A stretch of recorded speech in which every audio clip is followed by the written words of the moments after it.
여러분 안녕하십니까? 땅 역사 시간입니다. 그리고 제 이름은 박종윤입니다. 바로 며칠 전에 자그마치 8,000분이 넘는 분들께서 제 채널을 구독을 신청하셨습니다. 진심으로 감사드립니다. 그래서 준비했습니다. 8,000분 구독 특집. 연전에 제 동료 PD들과 함께 전국을 돌아다니면서 좀 재미난 프로그램을 시작한 적이 있습니다. 5번 만에 저희는 접었습니다. 그때는 찾아오시는 분들이 너무 적어서 그랬죠. 제 동료 임재욱 PD와 임병훈 PD가 제가 현장에서 재미나게 어찌보면 조금 과격하게 이야기했던 사실들을 재미나게 편집을 해서 그리고 잘 엮어서 이야기를 만들었습니다. 하나는 병자호란 이야기입니다. 병자호란 때 활약했던 최명길 선생과 김상환 선생에 관한 이야기입니다. 두 번째는 임진왜란 전후에 활약했던 송강정철이라는 사람 이야기입니다. 시인으로 알고 있죠. 하지만 송강정철 또한 시인이기에 앞서서 정치가로서 이 조선의 역사에 큰 획을 그었던 사람입니다. 여러분 제 채널 이렇게 찾아주셔서 정말 감사드립니다. 앞으로 더 재미나게 우리의 숨어있는 역사를 들려드리도록 하겠습니다. 감사합니다. 수능시험을 준비 중이십니까? 당장 나가십시오. 국사시험 꽈락 보장해드립니다. 호환 만화보다 더 무서운 채널입니다. 여기는 대신에 역사의 진실을 알고 싶은 분 당장 문을 열고 들으십시오. 진실된 역사 알려드리겠습니다.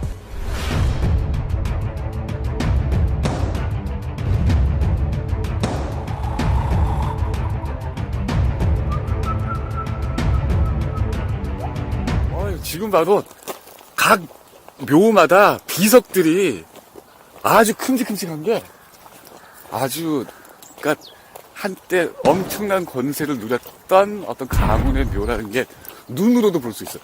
저기도 봐. 어휴. 저기 왕릉이네, 왕릉. 아, 여기는 남양주입니다. 남양주인데 여기 우리들이 지금 봐야 될 사람들이 있습니다. 저 앞에 보이는 게 저 위에 있는 게 우리들이 잘 알고 있는 척화파의 1등 공신 김상환 선생의 묘입니다.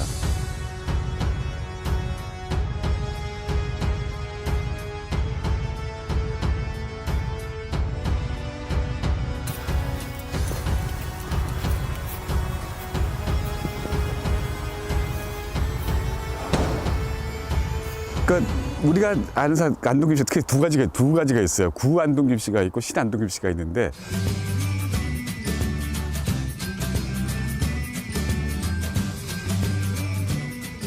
조선 후기에 세도를 휘둘렀던 그 안동김씨 분파를 주로 장동김씨라 그래요.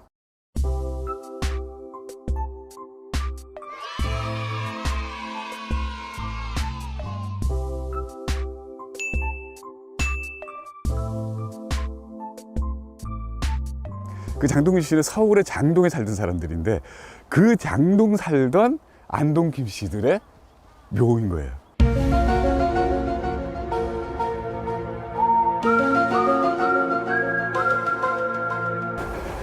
본업이 무덤 가서 이렇게 뒷담화 하시는. 뒷담화라. 오늘 뒷담화 좋았어요. 네.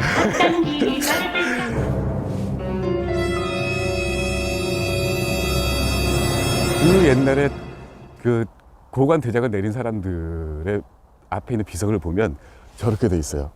처음에 유명조선이라고 붙여 있습니다.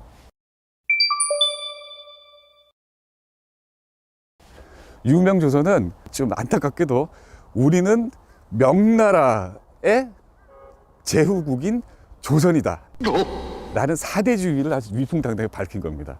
그러니까 예를 들면 이런 거지 뭐 우리는 미국의 식민지야 라고 밝히고 있는 거예요. 김상환 묘 같은 경우는 그때는 명나라가 살아 있었으니까 그나마 난데 명나라가 17세기에 망하고 나서도 그 뒤에 있는 웬만한 무덤들을 보면 다 유명조선으로 돼 있어. 그래서 여기 보면 숭정이라는 연호가 있는데 저 숭정이라는 연호 자체도 명나라의 마지막 황제 의종 때 갖고 있던 그 연호를 그대로 쓰고 있는 거야. 숭정 기원후라고 해가지고 좀 웃기는 것들이에요. 저런 것들도 조금 알고 있으면은 다른 친구들한테 얘기할 때 좀 남들의 도움이 되는 그런 말들이 되게. 갈라치하기 좋은 거죠. 그렇지. 그러니까 요즘 뭐 술집 다니기 힘들지만 나중에 이 코로나 풀리면은 술집에서 딱 얘기할 때 딱 얘기하면은 저자가 저런 인문학적인 하고 얘기가 되는 거야.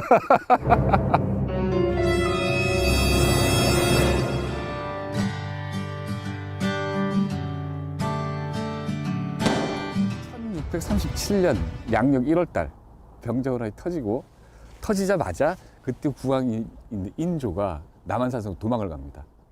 40일 동안 그때 조선의 대신들까지 국무회의가 하루 몇 번씩 열렸는데 논란이 많았어. 전쟁을 하니 많이 싸우니 많이 하는데 이 오랑캐와 타협을 하고 화약을 맺지 않은 걸 반대한 사람들이 척화파라 그러고, 그리고 주화파, 조약을 맺고 화친을 하자고 주장한 사람들이 주화파였는데, 주화파의 대표 주자가 최명길이라는 사람이었고 척화파의 대표적인 주자가 김상원이라는 사람이었어요.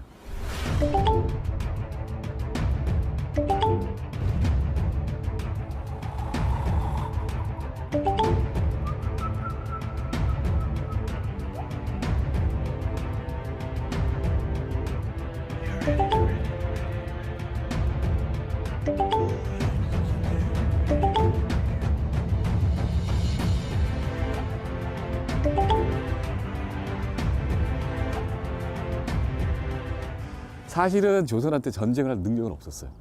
군사력도 없었고 전략도 없었고 전술도 없었어요. 압록강을 건넌 청나라 군사가 열흘도 안 돼가지고 바로 한양까지 내려왔는데, 산성 안에서 인조를 비롯한 고위 관료들은 말이 항전이지 항전이 아니라 그냥 농성을 한 거예요. 섬 속에 앉아가지고 데모를 한 거죠. 그때 당시 기록을 보면 산성 안에 닭 우는 소리가 안 들렸어. 다 잡아먹었어.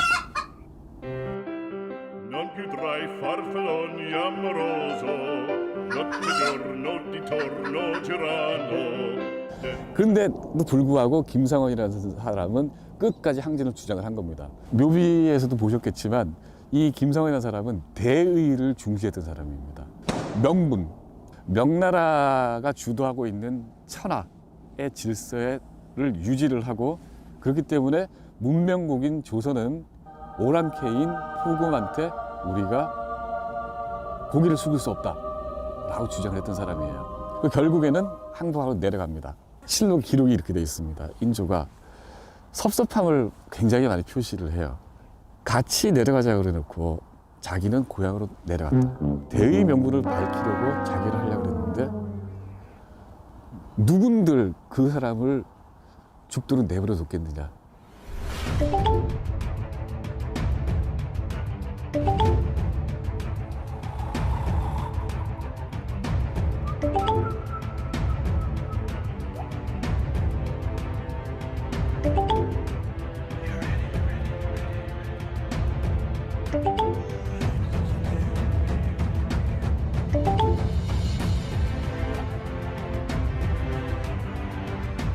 그 훗날 몇 년 있다가 이 김상원 선생이 청나라 심양으로 끌려갑니다. 그러면서 어찌 보면 약간 위선적인, 아니면 요즘 말하는 정치 이벤트적인 그런 면모가 조금씩 깎여 나가고, 정치판이 이 대의 명분을 따지는 노론, 그러니까 서인과 노론으로 정치의 그 주도권이 넘어갑니다. 이 사람들이 이 김상원이라는 사람을 성리학이 주장하고 있는 대의 명분의 최고의 상징으로 떠받든 거예요. 그래서 지금도 김상원 선생은 국사 교과서 아니면 여러 가지 교과서에서 대의 명분과 그리고 조선의 청렴과 그리고 뭐랄까요? 애국의 상징으로 남아 있는 거죠. 그렇죠. 애국의 상징이죠. 애국. 애국의 상징. 근데 그 애국의 국이 어느 국입니까? 그러니까 그걸 얘기하려면 참 길어요. 과연 선비들한테 그 나라가 무엇이었나? 그러면 그 나라는 딱 이민법적으로 얘기하자면 명나라예요. 이게 바로 이렇게 위풍당당에 서 있는 이 묘비명과 이 무덤의 이면에 숨어 있는 비밀입니다. 다음 어디 가죠, 우리? 이제 최명길 선생 이야기입니다. 구독, 좋아요 꼭 눌러주세요. 한 마리 다 됐다. 정민이 형.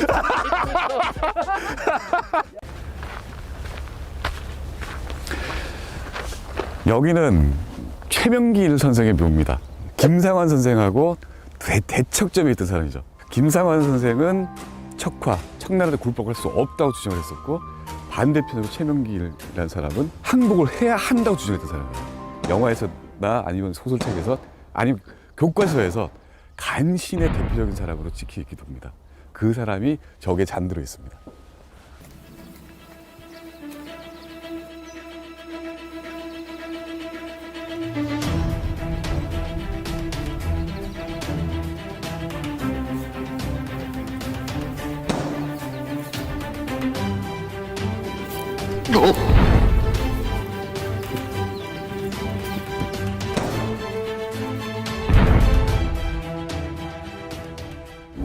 문제 하나 낼까요? 김상환 선생 묘에 있는 묘비하고 최명길 선생 묘비하고 한번 비교해 보세요. 뭐가 다른지.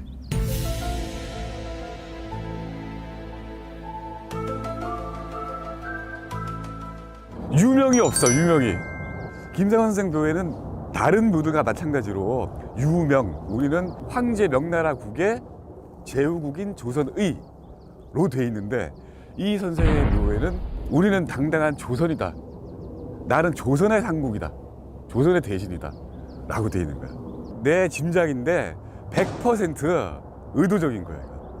김상환 선생 묘에서 느껴지는 그런 지조와 기계보다 훨씬 더한 위풍당당함이 느껴지는 그런 비석입니다.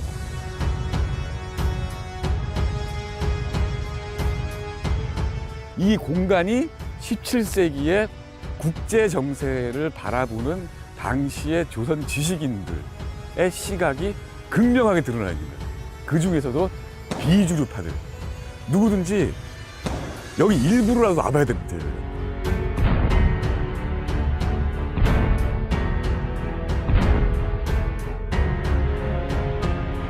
이 최명길이라는 사람과 김상환이라는 사람에 대해서는 평가가 아직도 김상환이 잘했다, 지조와 절개를 지켰다, 이 최명길이라는 사람은 비겁하게 항복을 하려고 했다 라는 악평이 많이 남아 있습니다. 과연 그런가? 그때 당시에 최명길이 한 일이 이렇습니다. 청나라 군사가 저 압록강을 건너서 막 하루에도 몇십 킬로씩 달려 내려왔어요. 그때 마침내 서울의 홍제동 고개까지 도착을 한 겁니다. 그때 나섰던 사람이 최명길이에요. 내가 가서 단판을 벌이겠다 하니까 인조가 병사들 그리고 무장들 줍니다. 근데 홍제동 가기 전에 최명길 뒤를 돌아보니까 숨을 잡는 그만 거 없는 거예요. 그래서 혼자 가서 청나라 군사들하고 단판을 벌여요.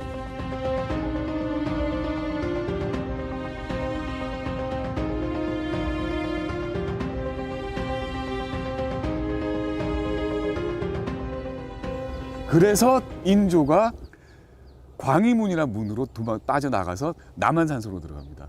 광희문은 시구문이라 그럽니다. 시체가 나가던 그런 문이었어요. 아주 임금의 무리가 아주 초라하게 그 한겨울에 그리고 도망가서 남한산으로 들어가죠. 나중에 최명길은 영의정까지 오르 승승장구를 해서 잘 국정을 보살펴요. 그리고 죽어서 이렇게 묻힙니다.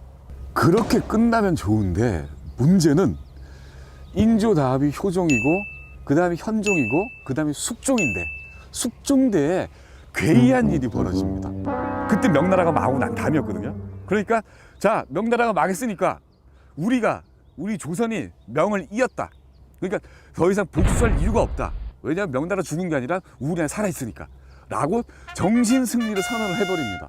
겉으로는 청나라 황제한테 매년 갖다 조공을 바치면서 뒤로는 우리들이 황제입니다. 그래서 연호도, 공시 쓰는 연호도 계속 명나라 마지막 연호였던 숭정연호를 계속 쓰고 그렇게 돼버리죠.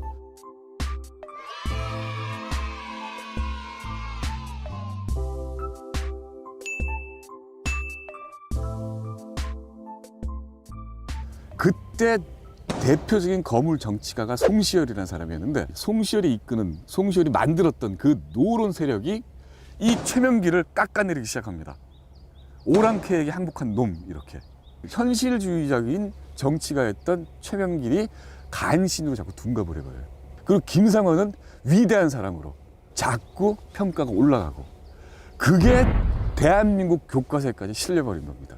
그러니까 결과적으로는 간신의 상징이었던 최명길의 묘 앞에는 당당하게 조선의 상국이라고 되어 있고 지조와 절개를 지키면서 끝까지 싸우자고 했던 김상원의 묘 앞에는 유명조선으로 되어 있는 겁니다. 저는 오늘 참 잘 온 것 같아요. 우리 모두 책에서 배우지 못했던 거, 저 비석 한 방으로, 비석 하나로 정말 충격을 먹는 오늘 저도 배웠습니다. 구독 눌러주십시오.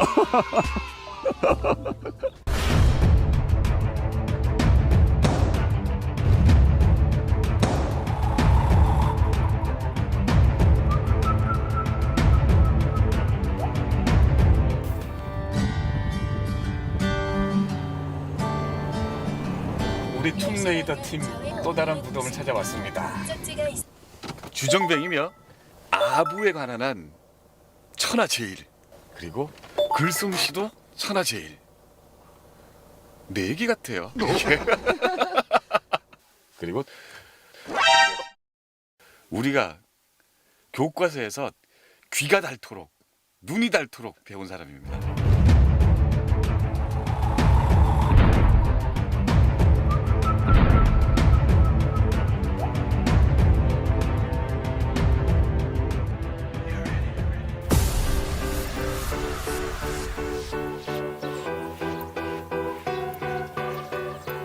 자물쇠가 잠겨 있네요. 그리고 저기 붙어 있는 안내판은 안 봐도 알겠어요. 코로나 때문에 휴관합니다. 이렇게 되어 있죠.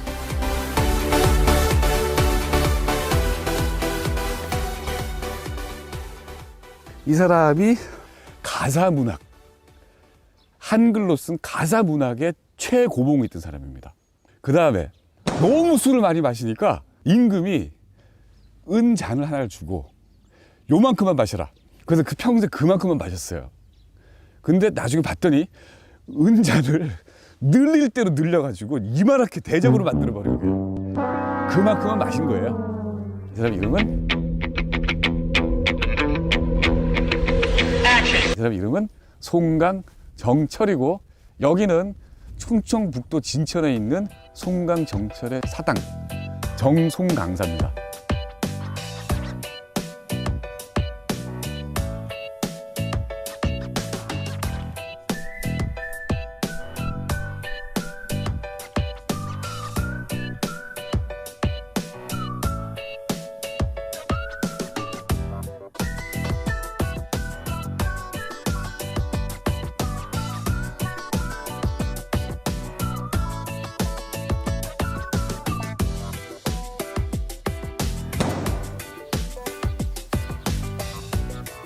애주가 정철의 면모를 보겠습니다.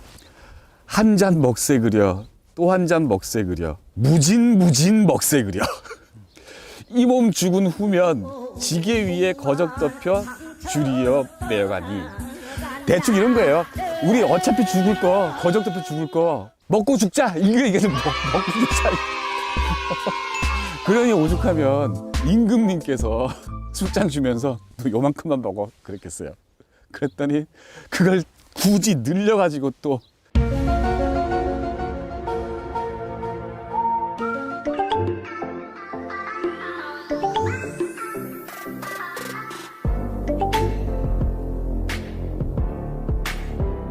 Nope.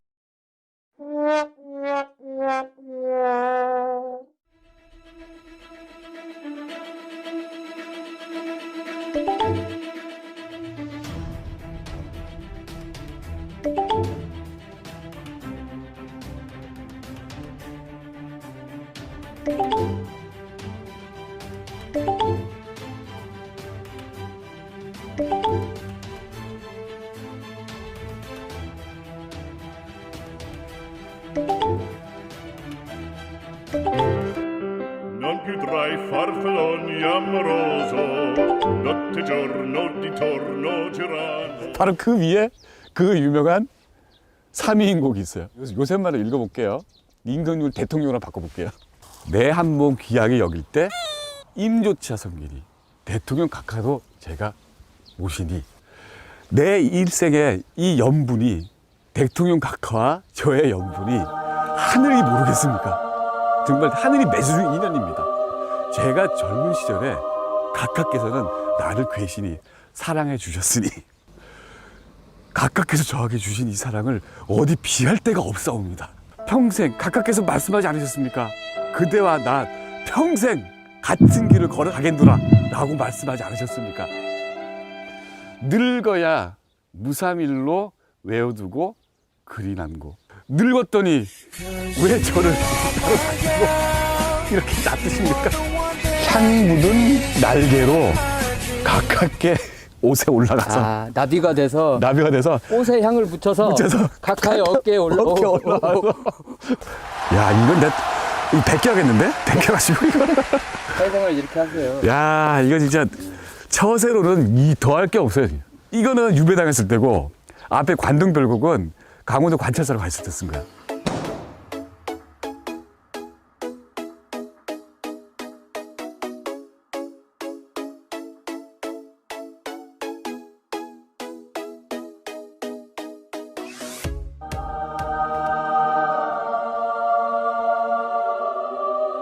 진짜 고등학교 때는 이게 지금 이게 무슨 뜻인지 그 빨간 줄 쳐가면서 배웠는데 지금 뜻을 보니까 이렇게 해놓고 중에 갔더니 한 일이 선비 천명 죽이는 거. 그래서 결국에는 해도 너무하니까 선조 눈밖에 나버렸어요. 그래서 그때 명나라로 사신으로 갔다가 돌아오는 길에 잘려가지고 강화도를 갔어. 거기서 굶어 죽어. 그때 선조가 이러거든. 착한 선비들을 내 신하들을 성혼과 정철이 다 죽였구나. 그 선비도 참 야비한 사람이에요. 자기가 다 도장 다 찍어놓고 그냥 쟤들이 다 시킨 한 짓인데 그러니까 쟤들 유배 보내. 아휴.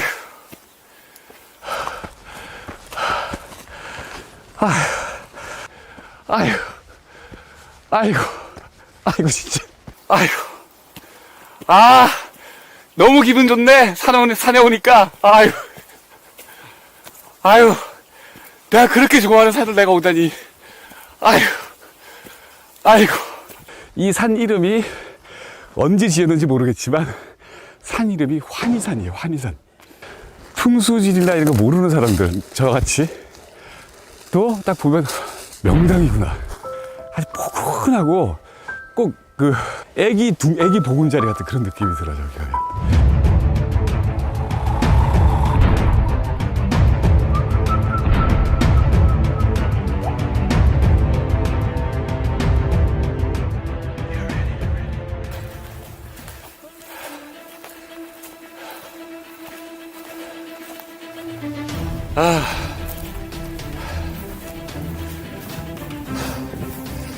여기가 가사문학의 대가요. 그리고 임진왜란 전 대정치가였던 송광정철과 그 아들의 묘입니다.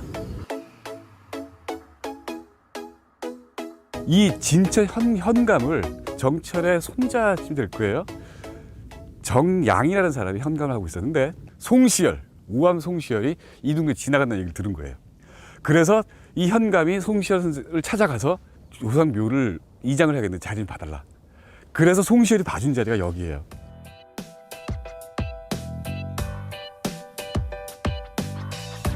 여기 앞에 있는 무덤은 강릉 부사를 지냈던 정종명이라는 사람의 무덤입니다. 정철이 제일 아꼈던 아들이래요, 이 사람이.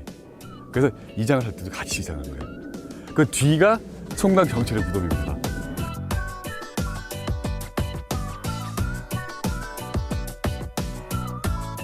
비석을 읽어볼까요?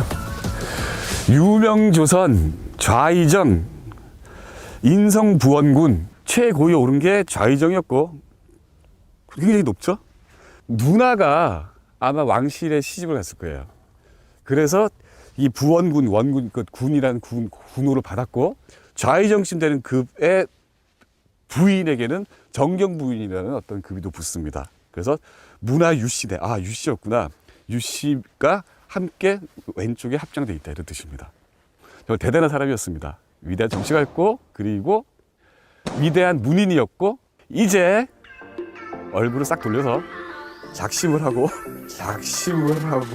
정철에 대해서 우리가 모르고 있거나 잘 얘기하지 않았던 비정한 얼굴을 한번 그려보도록 하겠습니다.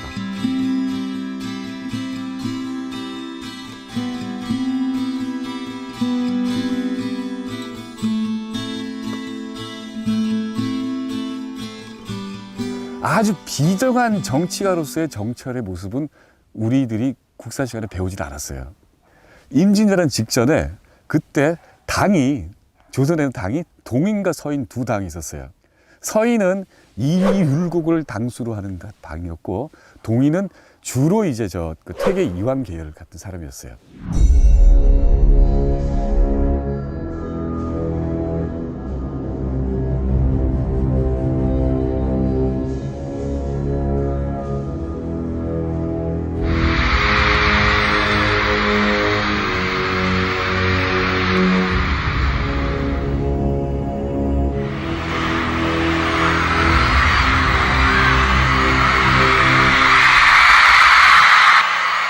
근데 그 당시에 젊고 유능한 정여립이라는 관료가 원래 서인에 있었는데 동인으로 하루아침에 당직을 바꿔버린 거예요.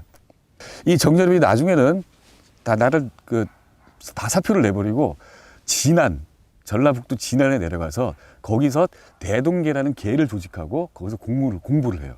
그런데 어느 날 갑자기 이 정여립이 황해도에 있는 다른 무리들과 작당을 해서 반역을 하고 반란을 기획하고 있다는 첩보가 들어온 거예요, 조정에. 그래서 선조가 이거 처단해. 그 반란군을 이제 색출하는 수색 작업, 대규모 수색 및 검거령이 떨어집니다. 그 검거령을 내리고 수사를 총책임졌던 총책임자가 송강 정철이었어요. 야, 이 반란그놈의 새끼야! 니네 그 꼼짝하겠어? 이 정철이 이제 이때가 아니면은 서인 세력이 정권을 되찾을 길이 없다 라고 작심을 하고 사람들을 동동해가지고 블랙리스트를 작성을 해요. 오늘은 요놈, 오늘은 저놈, 오늘은 저놈 이렇게 해가지고. 그래서 그 이후로 2년 3년 동안에 죽어나간 동인이 천명이었어요. 대학살극이 벌어집니다. 그래서 그 이후로 동인이 제대로 정권을 잡은 적이 없었습니다. 서인 세력이 결정적으로 정권을 잡은 거는 선조 이후, 광해군 이후의 인조 때였는데, 그 전에 벌써 동인 세력은 벌써 끝이 나 있는 상태였어요. 그래서 이 정철에 대한 원한이 굉장히 많았습니다. 그때 동인 세력에 이발이라는 사람이 있었는데 정철에 의해서 검거가 돼가지고 나중에 처형이 되고 말아요.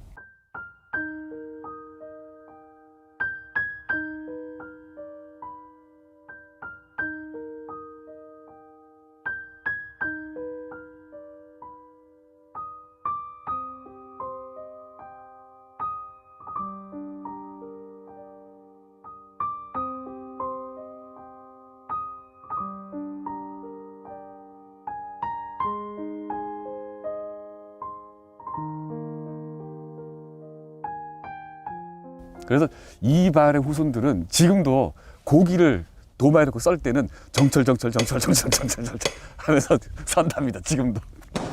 척을 맞으신 거죠. 이 동인 세력을 대학살을 한 그 사건을 기축옥사라 그럽니다. 기축년에 벌어진 옥사라 그래가지고. 나중에 선조가 뭐라 그러냐면, 성원하고 정철이 저 흉한 놈들이 내 선한 신하들을 다 죽였구나. 자기가 다 결제해놓고 모든 책임을 정철한테 밀어버린 거예요. 정철도 나쁜 사람이었고 선조는 더 나쁜 사람이었어. 모든 착한 거는 자기 거고 모든 나쁜 거는 정철 거고 다른 사람 거고. 그 무덤이 여기입니다. 이 정철한 사람은 뛰어난 문인이고 그 단대 쌓은 업이 있을지 모르겠지만 그 이후에 정치판을 완전히 이상하게 고착시켜버린 그런 책임은 이 사람은 반드시 져야 돼요. 하지만 여기 이제 우리 코로나나 이 역병이 다 가시고 나서 이때 한번 오시면은 할미꽃이 아주 아름답게 피어 있을 겁니다. 할미꽃은 지고도 한참 동안 아름답습니다. 여기 한번 놀러 오셔가지고 정철